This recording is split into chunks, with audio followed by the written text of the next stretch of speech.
সুপ্রিয় শিক্ষার্থীবৃন্দ, রসায়ন ক্লাসে স্বাগত জানাচ্ছি। আমি নাজনীন নাহার, প্রভাষক রসায়ন। আজকে আমরা পড়ব রসায়ন প্রথম পত্র তৃতীয় অধ্যায় পাঠ 3.11। আচ্ছা, চিত্র থেকে আমরা একটু ধারণা করার চেষ্টা করি আজকে আমাদের পাঠের বিষয়টি। দেখো, প্রথম চিত্রটি দুটি ফলকে একসাথে মেশানো হয়েছে এবং একটি ফলে পরিণত করা হয়েছে। দ্বিতীয় চিত্রতে আলু আর টমেটো মিলিয়ে হয়েছে টমেটো। তাহলে তোমরা একটু চিন্তা করো যে রসায়নে এরকম মেশানো নিয়ে আমাদের কোন টপিকসটি আলোচনা করা হয়েছে। Very good. আমরা রসায়নে অরবিটালের মেশানো এবং দুটি ভিন্ন প্রকৃতির অরবিটাল মিশিয়ে সমসংখ্যক এবং সমান শক্তি সম্পন্ন অরবিটাল তৈরির প্রক্রিয়াটি শিখেছি। তাহলে আজকে আমাদের পাঠের বিষয়টি হচ্ছে অরবিটালের সংকরায়ন। এই পাঠ থেকে আমরা অরবিটালের সংকরণের ধারণা লাভ করতে পারবো আর সংকর অরবিটালের প্রকারভেদও বর্ণনা করতে পারবো। প্রথমে আসি, অরবিটাল কি? অরবিটাল হচ্ছে পরমাণুর অভ্যন্তরে নিউক্লিয়াসের চারপাশে যে ত্রিমাত্রিক অঞ্চলে ইলেকট্রন পাওয়ার সম্ভাবনা সবচেয়ে বেশি, প্রায় 95%, তাকে বলা হবে অরবিটাল। তোমরা জানো এই অরবিটাল অনেক ধরনের হয়, 4 প্রকারে তোমরা শিখেছো, এস, পি, ডি, এফ। আমরা আগে দেখি যে এই অরবিটালগুলো আকৃতি কিরকম। দেখো, এস অরবিটাল যেটা, সেখানে কোনো উপস্তর নাই, এটা 3টি অক্ষ বরাবর বিস্তৃত থাকে, সে কারণে এস অরবিটালের আকারটি থাকে গোলাকার। অন্যদিকে পি অরবিটালে তোমরা জানো 3টি উপস্তর, P X, P Y, P Z. তার মানে 3টি অক্ষ বরাবর এদের নোডাল পয়েন্ট থাকে, সেই কারণে এদের আকৃতি পি এক্স যেটা, সেটা এক্স অক্ষ বরাবর থাকবে, পি ওয়াই ওয়াই অক্ষ বরাবর, আর জেড হচ্ছে জেড অক্ষ বরাবর। আর ডি অরবিটাল, এখানে তোমরা জানো ডি এর যে উপস্তরগুলো, D X Y, D Y Z, D Z X, D X Y X square minus Y square, আর ডি জেড স্কোয়ার। তার মানে এখানকার আকৃতিটি আরেকটু ভিন্ন হবে। ডি এক্স ওয়াই যেটি, সেটি এক্স এবং ওয়াই অক্ষের মাঝামাঝি দিয়ে যাবে, ওয়াই জেড ওয়াই এবং জেড অক্ষের মাঝামাঝি, জেড এক্স জেড এবং ওয়াই এর মাঝামাঝি, আর X square minus Y square যেটা, সেটা দুটি অক্ষ বরাবর যাবে, আর জেড স্কোয়ার হচ্ছে জেড এর মাঝামাঝি দিয়ে যাবে, জেড অক্ষের। এখন আমরা আসি অরবিটালগুলো সংকরায়ন কাকে বলা হবে।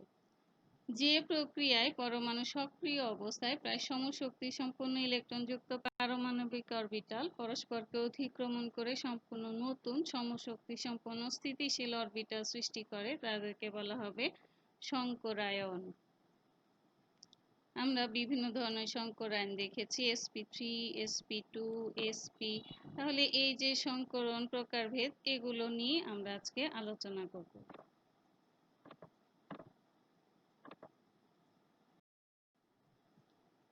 প্রথমে আসি, sp3 সংকরায়ন কাকে বলা হয়। আমরা দেখেছি যে এস অরবিটাল আর পি অরবিটালের যে 3টি উপস্তর, এই 3টি যদি পরস্পর মিশে এবং সমতুল্য সম আকৃতির সমশক্তি সম্পন্ন, তাহলে এস একটি আর 3টি পি, মোট 4টি হাইব্রিড অরবিটালের সৃষ্টি করে, তাকে বলা হবে sp3 সংকরায়ন। আমরা একটু উদাহরণের মাধ্যমে দেখব।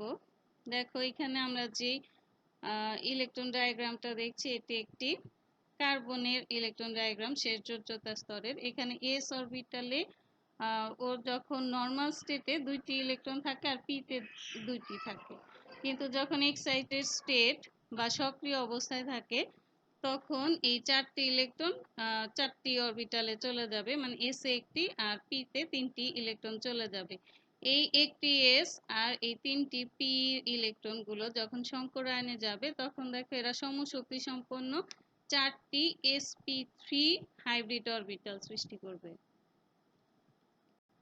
আর এই যে 4টি sp3 হাইব্রিড অরবিটাল সৃষ্টি করলো, এরা যখন নিজেদের মধ্যে গঠন করবে তখন এমন ভাবে থাকবে যাতে তাদের মধ্যে বিকর্ষণ সবচেয়ে কম থাকে। ফলে দেখো চিত্রে দেখতে পাচ্ছি আমরা যে 4টি sp3 হাইব্রিড অরবিটাল পরস্পরের সাথে 109.5 ডিগ্রি কোণ করে থাকবে।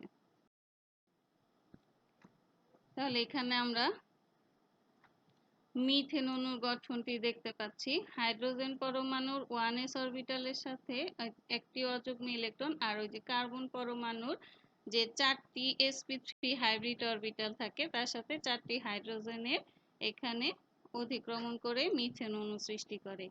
আর আরেকটি উদাহরণ আমরা দেখব অ্যামোনিয়াতে। দেখো অ্যামোনিয়ার ইলেকট্রনের যে ইলেকট্রন কাঠামো সেটা আমি দেখিয়ে দিয়েছি। এই জায়গায় দেখো কার্বনের সাথে পার্থক্য হচ্ছে এখানে যখন sp3 গঠন করলো ওর লাস্টে যোজ্যতা স্তরে 5টি ইলেকট্রন থাকবে। ফলে এখানে sp3 হাইব্রিড অরবিটালের একটি হাইব্রিড অরবিটালে 2টি ইলেকট্রন থাকবে, এবং যেহেতু 2টি ইলেকট্রন থাকবে ও আর কারোর সাথে শেয়ার করবে না, ওরা অযুগ্ম অবস্থায় রয়ে যাবে। এদেরকে বলা হয় লোন পেয়ার ইলেকট্রন। তাহলে দেখো নাইট্রোজেন পরমাণু sp3 সংকরিত অরবিটালে প্রত্যেকটিতে একটি করে অযুগ্ম ইলেকট্রন থাকবে এবং একটিতে জোড় ইলেকট্রন থাকবে। এই নাইট্রোজেন পরমাণু 3টি sp3 অরবিটাল অযুগ্ম ইলেকট্রনের সাথে হাইড্রোজেন পরমাণুর অধিক্রমণ ঘটবে, আর একটি হচ্ছে তোমার মুক্ত জোড় ইলেকট্রন হিসেবে থেকে যাবে। মুক্ত জোড় ইলেকট্রনটি তোমরা চিত্রে দেখতে পাচ্ছ। মুক্ত জোড় ইলেকট্রনটি কিভাবে রয়েছে এবং তার 3টি হাইড্রোজেনের সাথে এখানে সমযোজী বন্ধন গঠন করা হয়েছে। এরপর আসি sp2 সংকরায়ন। sp2 সংকরায়ন হচ্ছে এখানে অণু বা আয়নের কেন্দ্রীয় পরমাণু যোজ্যতা স্তরে একটি s অরবিটাল আর 2টি p অরবিটাল এখানে পরস্পর মিশে সমতুল্য সমাকৃতি ও সমশক্তি সম্পন্ন 3টি হাইব্রিড অরবিটালের সৃষ্টি করবে। তাহলে এই ক্ষেত্রে দেখো আমরা আবার কার্বন পরমাণুর ইলেকট্রন স্টেটটা দেখব এভাবে। এখানে তোমরা একটু খেয়াল করো যে এখানে কিন্তু একটি যে p অরবিটাল সেটি হাইব্রিডাইজেশনে আসেনি, সেই কারণে ওর যে শক্তি স্টেটটা ওই হাইব্রিড অরবিটালে একটু উপরে অবস্থান করবে এবং সে এখনো বন্ধনে যাবে না। আর যে 3টি হাইব্রিড অরবিটাল এরা পরস্পরের সাথে সবচেয়ে বিকর্ষণ কম করে, বিকর্ষণ বল যাতে কম হয়, তার মানে 120 ডিগ্রি অ্যাঙ্গেল করে থাকবে। এবার দেখো এখানে 2টি কার্বন পরমাণু 3টি করে sp2 হাইব্রিড অরবিটাল, একটি কার্বন আরেকটি কার্বনের সাথে sp2 সিগমা বন্ড করবে, আর বাকি 2টি sp2 হাইব্রিড অরবিটাল 2টি হাইড্রোজেনের সাথে 2টি হাইড্রোজেনের s অরবিটালের অযুগ্ম ইলেকট্রনের সাথে বন্ধন করবে। আর বাকি যে একটি p অরবিটালের অযুগ্ম ইলেকট্রন ছিল সেটি পরস্পর, মানে এই কার্বনের pz আর ওই কার্বনের pz এরা হচ্ছে পাই বন্ধন গঠন করবে। ফলে আমরা কি জানি, দেখো ইথিলিন অণুর গঠনে একটি ডাবল বন্ড থাকে, তার মানে কার্বন কার্বন একটা সিগমা বন্ড থাকবে যেটা sp2 আর একটা হচ্ছে পাই বন্ড যেটা কিনা ওই যে অযুগ্ম যে pz ইলেকট্রন তাদের মাধ্যমে গঠন করবে। এভাবে ডাবল বন্ড গঠিত হয়। আমরা আরেকটি উদাহরণে যাচ্ছি। দেখো বোরন ট্রাইফ্লোরাইড, এই ক্ষেত্রে আমার sp2 হাইব্রিড অরবিটাল সৃষ্টি হয়েছে, কিন্তু এখানে কিন্তু যে বাকি pz অরবিটাল সেখানে কোনো সিঙ্গেল ইলেকট্রন নাই, ফলে এখানে ডাবল বন্ডের কোনো প্রশ্ন আসে না।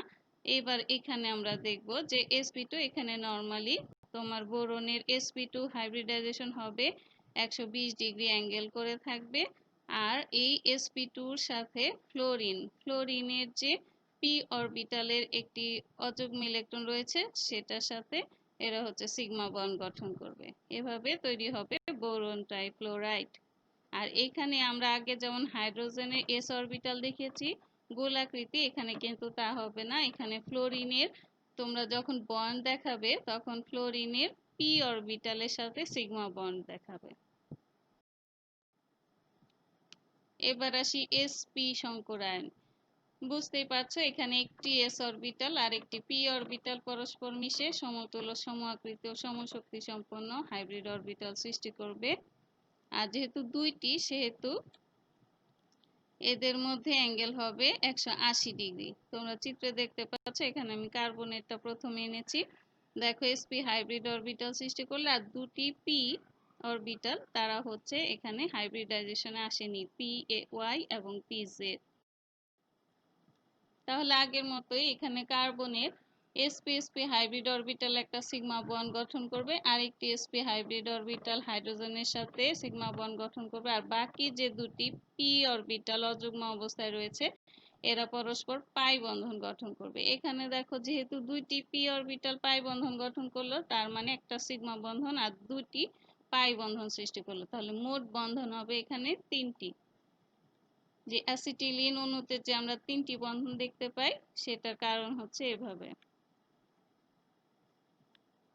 আরেকটি উদাহরণ আমরা দেখব, সেটা হচ্ছে বেরিয়াম ক্লোরাইড। বেরিয়াম ক্লোরাইডে দেখো এখানে sp সংকরণ হবে, কিন্তু এখানে কিন্তু p অরবিটাল, বাকি দুইটি যে p অরবিটাল আছে সেখানে কোনো ইলেকট্রন নাই, ফলে এখানে ট্রিপল বন্ড আসবে না, শুধুমাত্র sp হাইব্রিডাইজেশনের মাধ্যমে ওরা হচ্ছে সংকর অরবিটাল সৃষ্টি করবে, আর এর সাথে যে ক্লোরিনের যে p অরবিটালে অযুগ্ম ইলেকট্রন রয়েছে তাদের সাথে সিগমা বন্ডের মাধ্যমে গঠিত হবে বেরিয়াম ক্লোরাইড।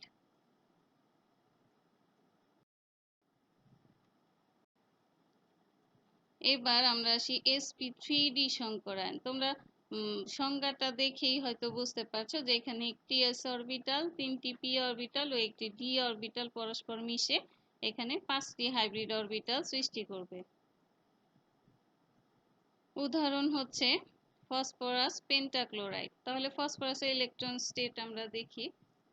এক্সাইটেড স্টেটে দেখো s এ একটি ইলেকট্রন, p তে তিনটি ইলেকট্রন, d তে একটি ইলেকট্রন, এরা পরস্পর হাইব্রিডাইজেশনে যাবে, sp3d 5টি হাইব্রিড অরবিটাল সৃষ্টি করবে। এরপর ক্লোরিনের যে একটি অযুগ্ম p ইলেকট্রন রয়েছে 5টা ক্লোরিনের সাথে সিগমা বন্ড গঠন করবে এবং এভাবে ফসফরাস পেন্টাক্লোরাইড গঠিত হবে।